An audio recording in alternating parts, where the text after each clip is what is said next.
കൂടുതൽ വാർത്തകളും വീഡിയോകളും കാണാൻ ഈ ചാനൽ സബ്സ്ക്രൈബ് ചെയ്യുക. കൂടെ ബെൽ ബട്ടൺ അമർത്തുക. ഇന്നത്തെ എൻ്റെ ജ്യോതിഷ സംബന്ധമായ വിഷയത്തിലേക്ക് എല്ലാവർക്കും സ്വാഗതം. ഹിന്ദു ആചാരപ്രകാരമുള്ള കാര്യങ്ങളാണ് ഞാനിവിടെ പറയുന്നത്. ഭാര്യ ഭർത്തൃ കലഹം, അതായത് ഭർത്താവിൻ്റെ കലഹം, ഭർത്താവിൻ്റെ പിണക്കം എങ്ങനെ മാറ്റാം, അതാണ് വിഷയം. ഭർത്താവിൻ്റെ പിണക്കം എങ്ങനെ മാറ്റാം. ഭാര്യ കലഹം സാധാരണയാണ് ഇല്ലേ? ഭാര്യ ഭർത്തൃ കലഹം സാധാരണ ഏത് കുടുംബത്തിലാണെങ്കിലും ഒട്ടുമിക്ക കുടുംബത്തിലും ഉണ്ടാവും. ഭാര്യയും ഭർത്താവും തമ്മിൽ ഒരു സൗന്ദര്യപ്പിണക്കമെങ്കിലും ഇല്ലാത്ത ഭാര്യ ഭർത്താക്കന്മാർ വളരെ കുറവാണ് ഇല്ലേ? നല്ല വിധത്തിൽ ഇരിക്കുന്നവരുണ്ടോട്ടാ, ഇല്ലെന്നൊന്നും പറയാൻ പറ്റില്ല. എന്നാലും ഭൂരിപക്ഷം പേരും തർക്കത്തിലായിരിക്കുള്ളൂ. ഭാര്യ പറയുന്ന ഭർത്താവിന് ഇഷ്ടപ്പെടില്ല, ഭർത്താവ് പറയുന്നത് ഭാര്യയ്ക്ക് ഇഷ്ടപ്പെടില്ല. ഇത് സർവ്വസാധാരണമാണ്. കാരണം രണ്ട് വിവിധ വ്യക്തിത്വങ്ങൾ തമ്മിൽ കൂടിച്ചേരണല്ലേ. അപ്പം പിന്നെ സ്വാഭാവികമായിട്ട് അഭിപ്രായ വ്യത്യാസം ഉണ്ടാവില്ലേ? എന്തിന് ഒരമ്മയുടെ ഒരച്ഛൻ്റെ മക്കൾ തമ്മിൽ ഒരേ ഗർഭപാത്രത്തിൽ ഒരേ അണുവിൽ ഒരേ ബീജത്തിൽ പിറന്ന ജ്യേഷ്ഠാനുജന്മാർ അല്ലെങ്കിൽ സഹോദരിമാർ തമ്മിൽ വാക്ക് തർക്കങ്ങളാണ് ഇല്ലേ? അപ്പം പിന്നെ രണ്ട് കുടുംബത്തിൽ നിന്ന് വന്ന രണ്ട് വ്യക്തികൾ തമ്മിൽ വിവാഹിതയാകുമ്പോൾ തീർച്ചയായിട്ടും രണ്ടുപേരുടെയും വ്യക്തിത്വം ചിലപ്പോൾ രണ്ടും രണ്ടായിരിക്കും. അപ്പോൾ പറഞ്ഞാൽ ഒരാൾ പറയുന്നു മറ്റേ ആൾക്ക് ഇഷ്ടപ്പെടില്ല, അത് സ്വാഭാവികമാണ് ഇല്ലേ?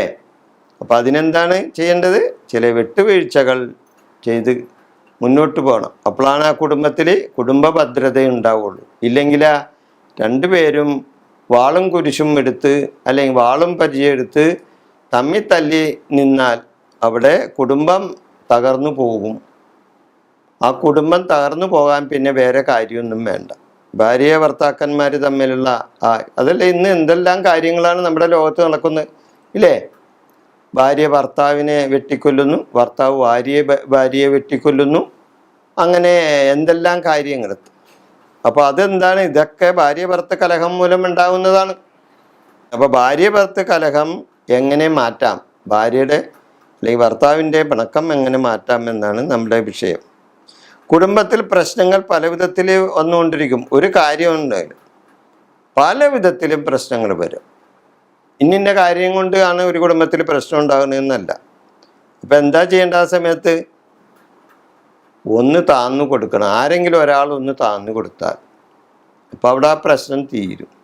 അതല്ല രണ്ടുപേരും കൊത്തുകോഴികളെ പോലെ നിന്നാൽ തീർച്ചയായിട്ടും ആ കുടുംബത്തിൽ കോഴി കൊത്തുകളാ നടക്കുള്ളൂ. കൊത്തി കൊത്തി കൊത്തി ഒരു കോഴി ചാവും ഇല്ലേ? അതാണ് കോഴിപ്പോരെന്ന് പറഞ്ഞ്. കോഴിപ്പോര് കണ്ടിട്ടുണ്ടോ? അങ്ങനെ ഒരു സാധനമുണ്ട്, അത് നിരോധിച്ചിട്ടുള്ളതാണ് സർക്കാർ. എന്നാലും നമ്മുടെ കേരളത്തിൽ വളരെ കുറവാണ്. തമിഴ്നാട് അതിർത്തിയിലൊക്കെ ഇപ്പോഴും ഉണ്ട്. തമിഴ്നാട്ടിലും തമിഴ്നാട് അതിർത്തിയിലൊക്കെ കോഴിപ്പോര് കൊത്തുകോഴികളെ കൊണ്ടുവന്ന് കൊത്തിക്കും. അങ്ങനെ അവിടെ വാതു വെക്കും. വാതു വെച്ച് അതിന് പൈസ ഇടും.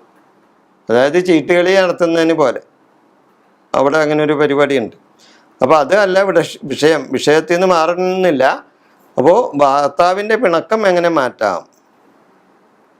അപ്പോൾ ഈ ഇങ്ങനെയുള്ള ഭർത്താവിൻ്റെ പിണക്കവും മറ്റ് കുടുംബകാര്യങ്ങളിലുള്ള തർക്കങ്ങൾ ഉണ്ടാകുന്നത് എന്താണ്? കൂടുതലും സാമ്പത്തിക ബുദ്ധിമുട്ടുകളാണ്. അതാണ് ഒരു പ്രധാന കാരണം ഇല്ലേ? സാമ്പത്തിക ബുദ്ധിമുട്ട്, ഒരു കുടുംബത്തിൻ്റെ സാമ്പത്തിക ബുദ്ധിമുട്ടുകളാണ്. ഇഷ്ടംപോലെ കാശും വരുമാനവും ഒക്കെ ഉണ്ടെങ്കിൽ പിന്നെ എല്ലായ്പ്പോഴും പെരുന്നാളും വിഷുവാണ് ഓണമാണ് ഇല്ലേ? പിന്നെ കുഴപ്പമൊന്നുമില്ല, അതങ്ങനെ അഡ്ജസ്റ്റ് ചെയ്ത് മുന്നോട്ട് പോയിക്കോളൂ. പക്ഷെ കാശില്ലാണ്ട് വരുമ്പോഴാണ് അവിടെ പ്രശ്നങ്ങൾ ഉണ്ടാകുന്നത്. അപ്പോൾ അരിശം കയറും. ചില ആൾക്കാർക്ക് കയ്യിൽ കാശില്ലെങ്കിൽ അരിശു വേണം. ഭാര്യ പറഞ്ഞതൊന്നും പിടിക്കില്ല. അപ്പോൾ അത് നേരിതുപോലെ തന്നെ ഭാര്യ കയ്യിൽ കാശൊന്നുമില്ല, ഭർത്താവിൽ നിന്നൊന്നും കിട്ടണില്ല. അവനാണെങ്കിൽ കിട്ടണ കാശ് മുഴുവനും കൊണ്ടുവന്ന് കള്ളു കുടിച്ച് കളയണേ അയാൾ, അല്ലെങ്കിൽ നാട്ടിലെ പെണ്ണുങ്ങൾക്കൊക്കെ കൊണ്ടുവന്ന് കൊടുക്കണേ. ഇങ്ങനെയൊക്കെ ചില അഭിപ്രായങ്ങൾ ചില സ്ത്രീ പുരുഷന്മാരിൽ നിന്നുണ്ടാവും ഇല്ലേ? അപ്പോൾ അതൊക്കെ ഒരു സാമ്പത്തിക ചില ബുദ്ധിമുട്ടുകൾ, സാമ്പത്തികം ഒരു പ്രശ്നം തന്നെയാണ്. ഇങ്ങനെ വരുമ്പോൾ നമ്മൾ എന്താ ചെയ്യേണ്ടത്? ഈ ഭർത്താവിൻ്റെ പിണക്കമൊന്നും മാറ്റണമല്ലോ, അല്ലെങ്കിൽ ഭാര്യയുടെ പിണക്കം ഉണ്ടെങ്കിൽ അതൊന്നും മാറ്റണം. എന്താ ചെയ്യേണ്ടത്? ഗണപതിക്ക് ഐക്യമത്യ ഹോമം കൊണ്ട്, ഐക്യമത്യ സൂക്തം കൊണ്ട് ഹോമം നടത്തണം. ഗണപതിക്ക് ഐക്യമത്യ സൂക്തം കൊണ്ട് ഗണപതി ഭഗവാന് ഐക്യമത്യ സൂക്തം കൊണ്ട് ഗണപതി ഹോമം നടത്തണം, ഭാര്യയുടെയും ഭർത്താവിൻ്റെയും പേരിൽ. അല്ലെങ്കിൽ ആ ഗണപതിക്ക് സംവാദ സൂക്തം കൊണ്ട് ഹോമം നടത്തണം. സംവാദ സൂക്തം കൊണ്ടോ അല്ലെങ്കിൽ ഐക്യമത്യ സൂക്തം കൊണ്ടോ ഗണപതി ഹോമം നടത്തണം. ക്ഷേത്രത്തിൽ ചെയ്താൽ മതി, വീട്ടിലൊന്നും ചെയ്യണ്ട. വീട്ടിൽ ചെയ്യണമെങ്കിൽ ഒരുപാട് കാശൊക്കെ വരും, ഇത്രയൊന്നും വേണ്ട. ക്ഷേത്രത്തിൽ ചെയ്യുമ്പോൾ കുറച്ച് കാശ് മതി, നിസ്സാര കാശ് മതി. ഒരു ഗണപതി ഹോമത്തിൻ്റെ പൈസ കൊടുക്കണം, പിന്നെ ശാന്തിക്ക് ഒരു ദക്ഷിണ കൊടുക്കണം, അത്രേ ഉള്ളൂ. അപ്പോൾ അത് ചെയ്താൽ വളരെ നല്ലതാണ്.